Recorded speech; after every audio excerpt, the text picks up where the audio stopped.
In this lecture, we are going to look at a Colab notebook that does image classification using PyTorch with a convolutional neural network on the CIFAR 10 dataset.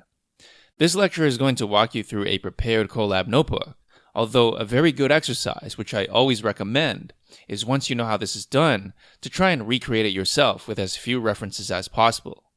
As usual, you can look at the title of the notebook to determine what notebook we are currently looking at.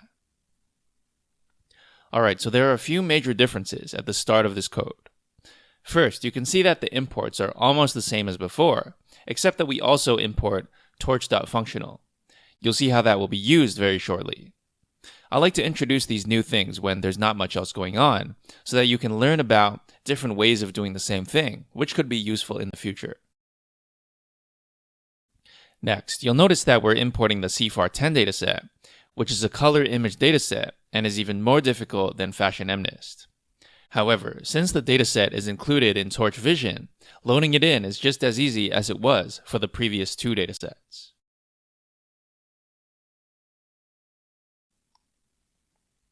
Next, let's look at the raw data by calling the data attribute. As you can see, it's slightly different from MNIST and FashionMNIST, which return torch tensors.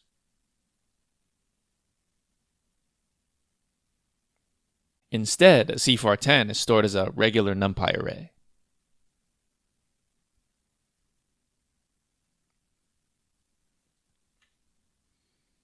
And the D-type is UIN8. Next, let's check the shape of the training data. We can see that we have 50,000 training samples, and each training sample is a 32 by 32 color image. Next, let's check the targets. This is again different from MNIST. Instead of being stored as a tensor, it's stored as a list.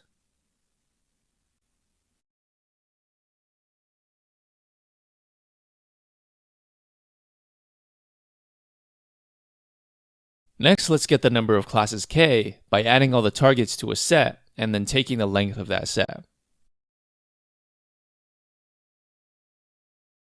Next, let's create our data loader objects, which is the same as how we did it before.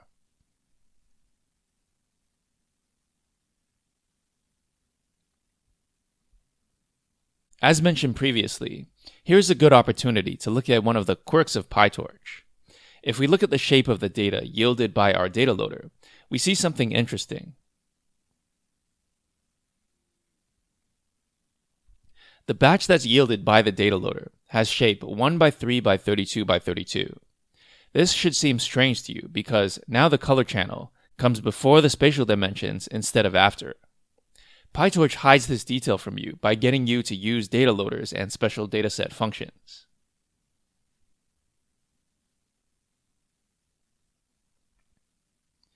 Next, let's look at our CNN custom model class. You'll notice that this is built a little differently from our previous CNN. What I'm trying to do is show you different ways of accomplishing the same thing. One thing that's different is the number of input color channels, which is now 3 instead of 1, since our data is in color. Next, you'll notice that in the constructor, I've only defined layers that involve parameters, so there are no ReLU activations. So where did they go? Well, remember that none of these layers are actually called until we get to the forward function. So let's look at the forward function. We can see here that instead of treating the ReLUs as modules or layers, we can treat them like functions, which can be accessed from torch.functional. That's the new thing we imported earlier, if you recall.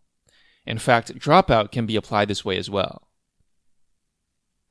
You can also see here an alternative way of using the view function, which, as you recall, flattens the data. Instead of putting the -1 in the last dimension, we can put -1 in the first dimension and then specify the second dimension explicitly.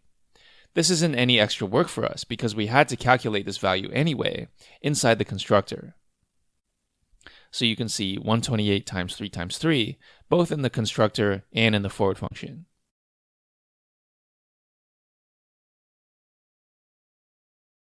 Alright, so next is a bunch of stuff we've seen before, so I'm going to skip over it a lot faster. So we instantiate our model, we move the model to the GPU, we create our loss and optimizer, We do our batch gradient descent loop. And we can see that our model trains quite fast at around 6 or 7 seconds per epoch.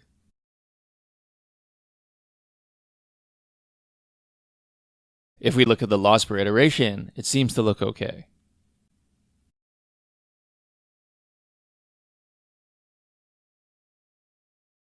Next, we check the model accuracy. So we get about 75% on the train set and a 66% on the test set.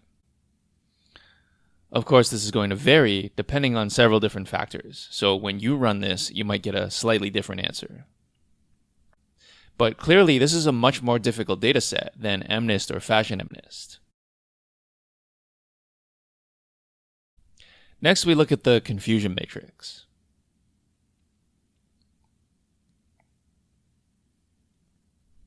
In fact, there are so many things that we predict wrong that it's kind of difficult to look at. We can see that we confuse 1 and 9 a lot. 1 corresponds to automobile and 9 corresponds to truck. This makes sense and fits our intuition. We can see that 3 and 5 get confused a lot. 3 corresponds to cat and 5 corresponds to dog. That makes sense, especially when you consider that these are very small pictures. We can also see that 0 and 8 get confused a lot. 0 corresponds to airplane, and 8 corresponds to ship. That makes less sense, and perhaps it could simply point to the fact that our model is just not powerful enough.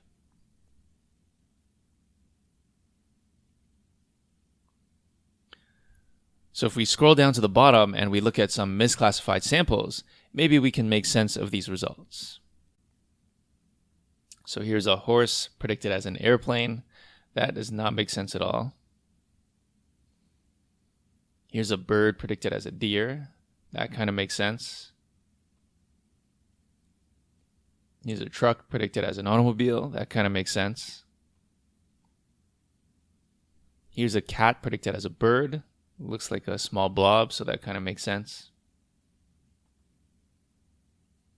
Here's a frog predicted as a deer. That doesn't really make sense. Here's a dog predicted as a cat. That kind of makes sense. All right, so it seems that a lot of these wrong predictions, the neural network should be able to get right. So in the coming lectures, we're going to see how we can improve this model.